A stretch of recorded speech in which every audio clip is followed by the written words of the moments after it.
Hey folks, welcome to Keystroke Medium's Ask the Editor with Ellen Campbell. My name is Walt, and somehow I got keys to the kingdom, and today we are going to be broadcasting all your questions and all the things you need to know about editing and the editorial process. At some point after our questions, we might delve into programs that can help you with this before you soak all of your stuff to your editor of choice. That way they don't pull their hair out or need massive amounts of therapy. Ellen, how are you doing today? I'm good. How are you? I understand you have a new addition to the family. I do. Dexter went and hired himself an assistant. He's actually directly behind me. I don't know if you can catch him there. He looks positively exhausted. Was he doing yoga this morning? They did not. I didn't do a whole lot of yoga this morning because they were both very into it. Excellent. And what's been on the editing front for the last couple of days since we talked to you last? Since the last few days, I have been working on a book for Patricia Gilliam. It's something she's already published, the first in a series that she wants cleaned up before she goes to the next con. She goes to a lot of cons. So, what's the next con she's going to? Do you know? I don't know. I got you. We'll have to pester her online. We'll put links to her in the show notes. Okay. And how's the editing going for that? Same as it ever was. It's going pretty well. It's a pretty neat story. It's always better when you're actually into the thing you're working on. Oh yeah.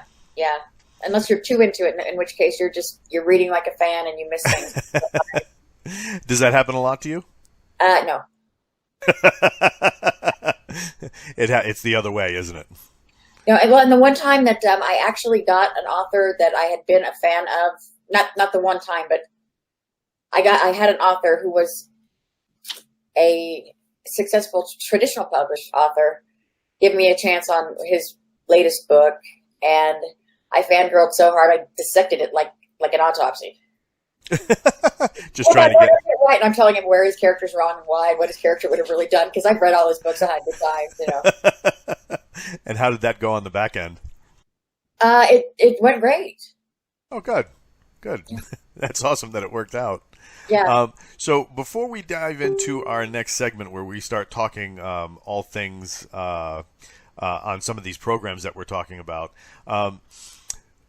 we got a couple questions from the ether. The first one is a very serious question tackling one of the more important social issues of our time. Okay. Light or dark roast? Oh, dark. I know you get more caffeine out of light roast, but the flavor of dark roast is just so much better. I tend to agree. And also, do you also pull your hair out when somebody asks you if you want an espresso? I've never had anybody ask me that. Really? Really? Yeah, I heard somebody in the coffee shop the other day ask the lady for an espresso, and we're very friendly with the baristas, and she looked at me, and I just shook my head, and I needed a minute. It was tragic. Yeah, I know. I hear you. Yeah, it works. Mine is everything that's wrong. Another question coming out of the ether. Double words in a series indicating a past action. So people saying that or had. Good, bad, or indifferent? Sometimes it's necessary. Sometimes it just doesn't sound right if you don't do it. I mean, a lot of times you can eliminate it, but it's one of those things. It's a judgment call. It truly is. And you listen to the little voice in your head, read it aloud, and does it sound right without it? Ask somebody else if you can't tell yourself. So, yes, it's another one of those Ellen Waffle answers. Well, yeah, sometimes, never, except when kind of. Right on. Working with an editor. When the first changes come in, I often find myself raging against the changes. Do I simply put those changes into work along with and ignore the ones I can't? I'm sorry, I'm reading this and some of the language is a little weird, so I'm trying to get my brain to work around it. Or this person must not speak English properly or well. Or do I have a conversation with the editor that might take time I might not otherwise have? So I think the question is, does he just blindly accept the changes, or can he have a conversation with an editor to say, why are these changes being made, and do I need to make them? Well, of course you can have a conversation with your editor, and if you can't have a conversation with your editor, then you have the wrong editor. I'm presuming that you're working in Word or something similar, where you can leave a comment in the margin, ask why the change was made, or if you are just absolutely positively certain that you cannot live with that change, all you have to write is STET, S-T-E-T, STET. That means put it back, leave it alone. Does that happen to you often? A lot of STET going on? Once. Right on. And I don't understand the part about time. If you are assuming that you pay editors by the hour, that's not always the case. A lot of people charge by the page or by the word. So it's not so much the time. Right on. I got nothing. Another question. When eating steak, real steak knives, serrated or unserrated? If it's sharp enough, an unserrated knife is wonderful. Because you don't feel like you're sawing. You're not dragging across the fibers. I can't believe these are some of the questions you're being asked. Oh my goodness, I'm gonna have to get better sources. The light roast and dark roast, that is a major topic for our time. But the steak knife things came out of left field. Yeah, that one. What is your? I think you've covered this in another episode, but it's here, so I'm going to ask it. What is your favorite kind of story to edit? One that doesn't have a lot of mistakes. That's awesome. I don't know what else to say. Oh my goodness. Yeah, you can't. You caught me. I don't know where to go from that. So, continuing on with your series involving editorial programs and how to get the most bang out of your buck, features and faux pas. What is next on the docket? Okay, today we're going to talk about Pro Writing Aid, and I got the premium version, as I did with everything else.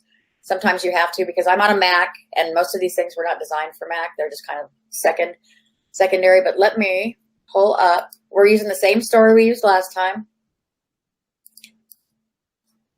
Whoops. Is the major still in it? Yes. Same story. And going to screen one, because I have two screens. We are screen sharing. Okay. I went ahead and loaded it for you because it takes a while for it to load. And this, like I said, this is Pro Writing Aid. This is, in some ways, it's like pared down to nothing. In other ways, it's got a whole heck of a lot of features. See across the top, it says core, repeat, structure, readability, consistency, fiction, house, plagiarism. Okay, so we're going to pull that up, and here we go. This is what it found in real time. 288 issues, 105 grammar, 144 style, 39 spelling. Okay, so I'm going to go through a little bit of this with you. I tend to rush because I feel like I'm being boring, but I'm going to go through and show you what some of the problems are with any editing software program. Gotcha. Okay, the first thing it wants to tell you is that your readability may be enhanced by removing this. And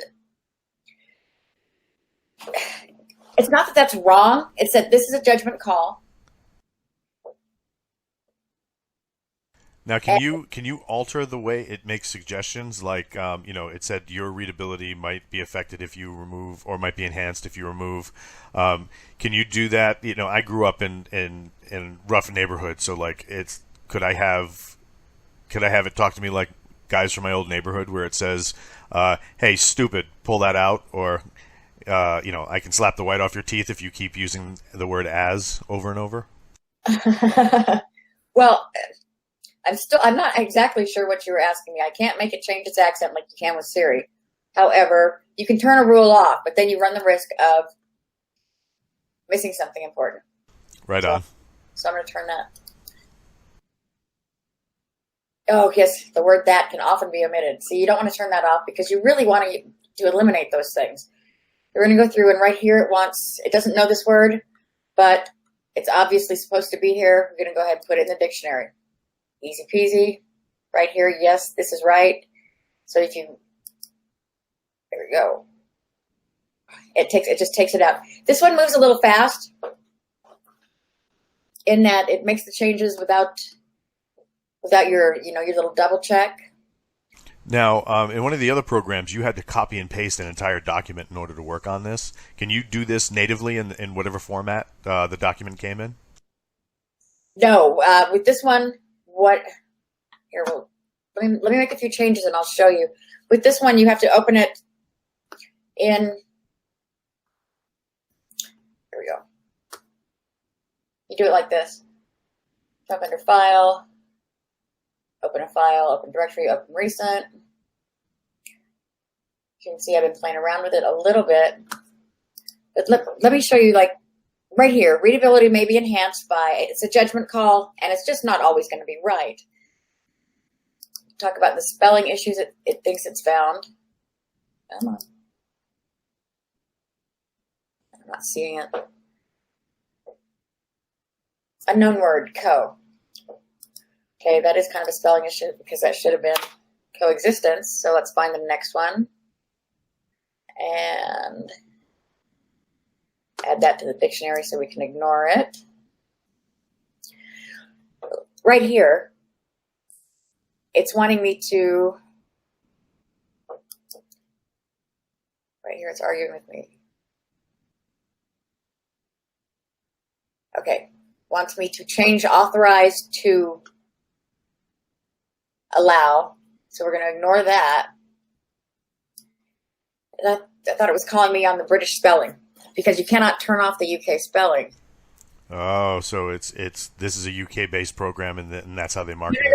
No. This is a UK based document. This was done in Microsoft Word, but in the UK. So the spelling is the spelling, and you can set the spelling on some of the other programs, whether it's US English, UK English.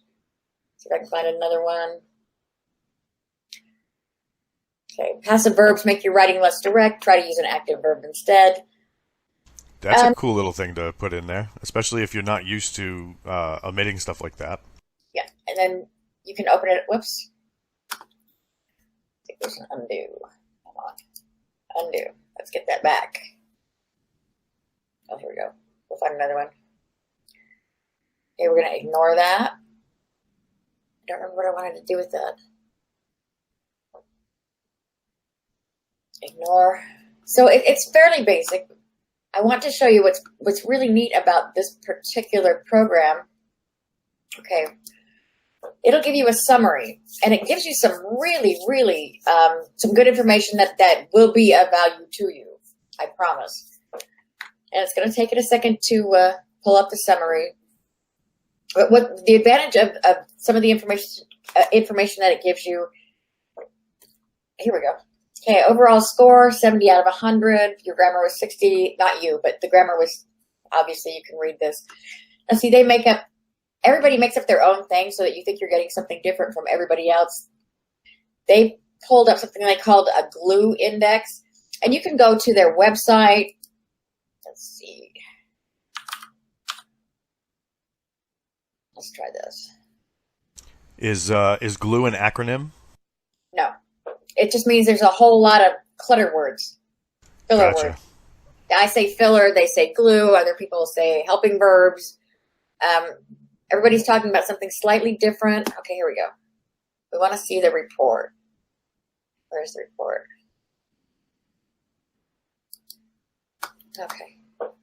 And it tells you how to use it, what it means, why it matters, if it matters to you at all. Sometimes it doesn't. That's pretty cool. So that's, that's what all these things mean to you. Okay? It has its own native list of overused words. I'd like you to make a note that most of these are on my list. You do have a really good list. And it says, and it gives you an idea of how much you need to reduce it by. Because everybody's like, well, how many of these words are acceptable? And it matters on the document. It depends on the document, on your story. But this will give you some idea of what you need to be shooting for or towards. And right here, sentence lengths, it tells you where your story's dragging. Like if you have a whole bunch of sentences that are really long, close together, too much world building or whatever, this one is actually pretty good. This is really intense. This is one of the more intense programs that I think you've debuted on the show. Yes. This is it's a pretty nifty little program. But some of the things you have to decide for yourself or have somebody tell you what really matters and what doesn't. Here we go. Sticky sentences slow your readers down. Too many common words. So they give you a glue index. And see, the glue index is way too high here. And what would you... it does give you an indication of what's better. So about 39%? Well, that's what they want you to shoot for. Right. Yours was better than 39% of all of the ones we've put together. So that's like pretty wild. Yeah. They don't care for dialogue tags. Here we go. Pacing. Where you're slow. God, that almost looks like a DNA index. Yeah, it does, doesn't it? Transitions. This one, I want you to, if you end up purchasing this program, the whole transitions thing, they want 25% is fine, I guess, but they want you to stick things together a lot more often than I think you should be sticking things together. The repeated phrases are great. I mean, something like Duke of Norfolk II, obviously that's a proper name or the name of a ship, and you're going to see it a lot, so you don't have to worry about that, but it'll find where you've said Twist of Fate 46 times or whatever. It'll catch some of that for you. This is very in-depth. Holy crap. Some consistency checks for you. If you're American, you're not using the N dash for anything, so don't use the N dash for anything. Gotcha. And then other, vague, try, as, be, the. And again, all of these things, it comes back to, it's a judgment call for you. Okay, you can put in your own house style if you want to. I don't have a house style put in. If you don't know what that means, that's a topic for another show. Right on. Acronyms. Do you have any? Are they right? 5 acronyms not introduced.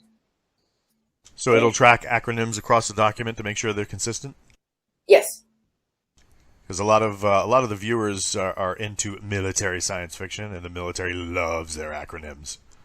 Consistency. UK spelling, see? Gotcha.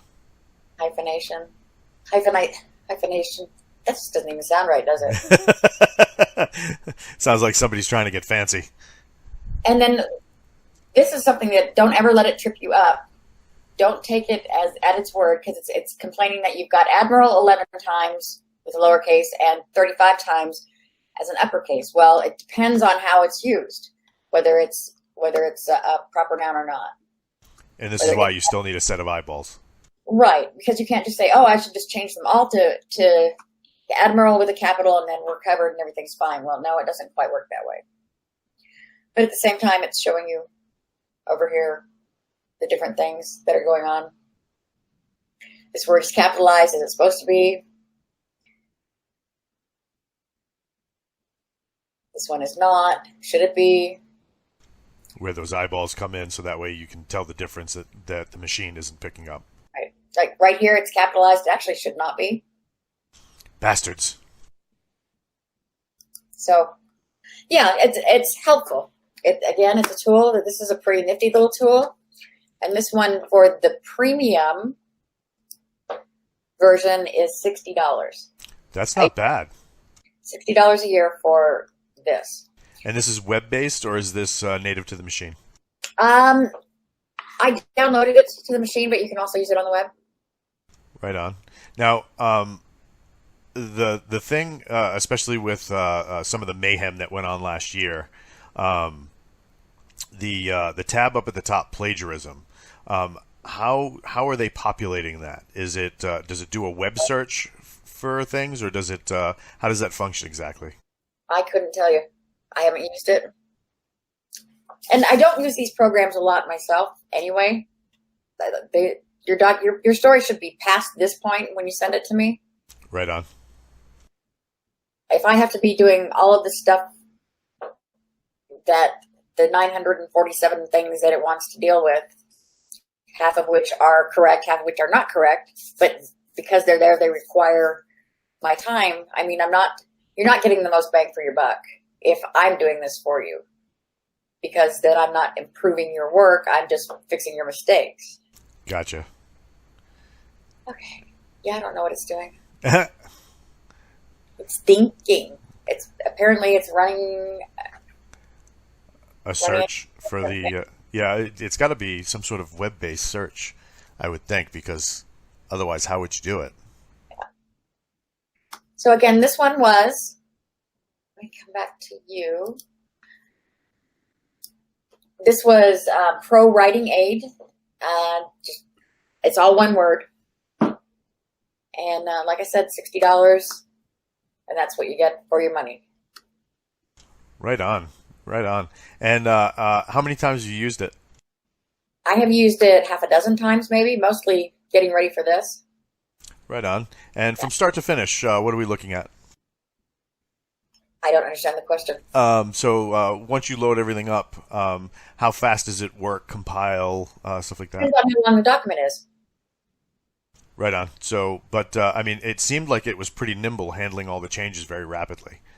Does it use up a bunch of resources on your computer? Can you run this along with something else? I always have 46 things open on my computer. We don't judge. Hey, I need them. Some things just have to be there. Some things just have to be there. For those who are getting into Pro Writing Aid, are there any quick tips or shortcuts you'd give them to kind of maximize what they're getting out of the program?